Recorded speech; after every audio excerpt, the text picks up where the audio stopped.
Hi everybody and welcome back to the HardReset.Info channel. In today's video I'm going to show you all controls and gestures for your Marshall WOBURN III speaker.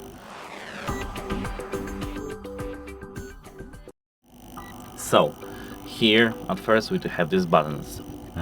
When we click this button, we can pause and unpause our music. Here, if we move to the right, we can switch to the next song. Let me show you this quickly. Next song, previous song. Next song, previous song. Play and pause. It's that easy. Here we do have the treble level, and we can easily adjust the high tones. We have this slider actually. This is 10, this is to 0. Here the same with bass, and here we have the same with volume level. That's it, hope it helps you and goodbye!